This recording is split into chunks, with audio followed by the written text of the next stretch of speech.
In this very short segment, we're going to explore the difference between work groups and teams.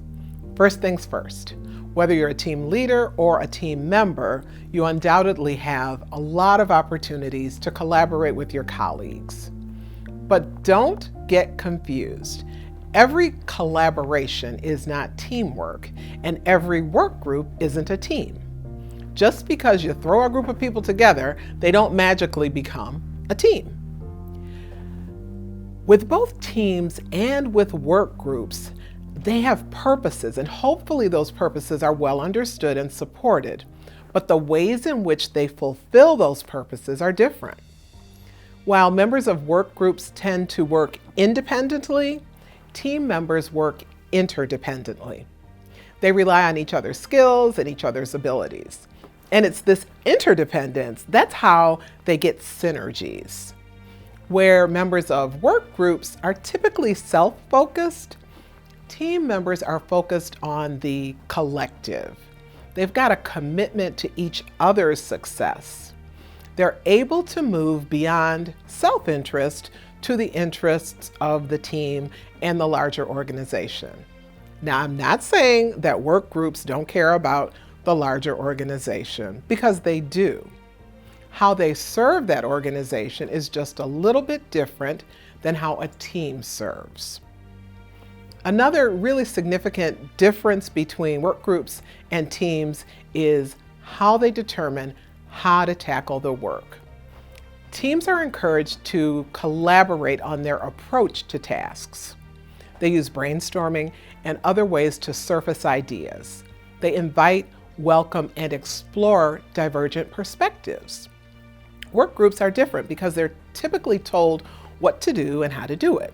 They're not offered the same latitude that enables the creativity that we seek on teams. Now, don't misunderstand me. I'm not saying that teams don't have parameters, budgets, and guidance. What I am saying is that teams get to have a lot more voice in how they're going to reach their objectives. And this leads me to another important distinction.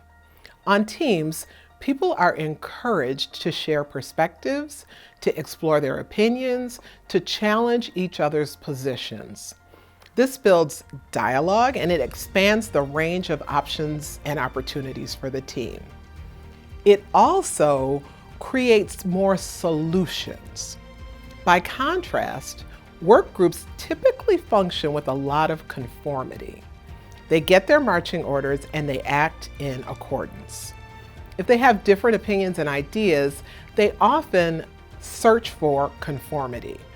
They stick with safer options that are within the confines of their mandate. It's so very different on teams. The end game for high-functioning teams is positive results. That means it's fine to be a nonconformist. Diversity is welcomed. In fact, it's invited. The goal isn't simply to conform, it's to get great results using a lot of different approaches and following varied paths. So I want to talk just for a minute about rewards, especially rewards for team members. Rewards need to be consistent with team performance, not just individual performance. I am not saying that people shouldn't be rewarded and recognized for going above and beyond what's expected.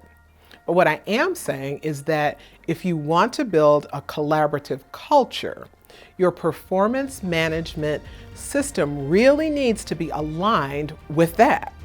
You can't stress individual contributions in how you evaluate performance while you're talking about teams and collaboration. Strike the balance between rewarding the entire team and the team members who really go above and beyond on their projects. This meets the need for both team and individual recognition. It also creates alignment between how you manage performance and how you operationalize collaboration through your teams. The last distinction that I want to address is really not a distinction. It's simply this. Neither teams nor work groups are good or bad. They serve purposes in organizations. I just want you to understand the distinctions, not to put value judgments on either one. Understanding the distinctions will prepare you for greater success with your collaborations.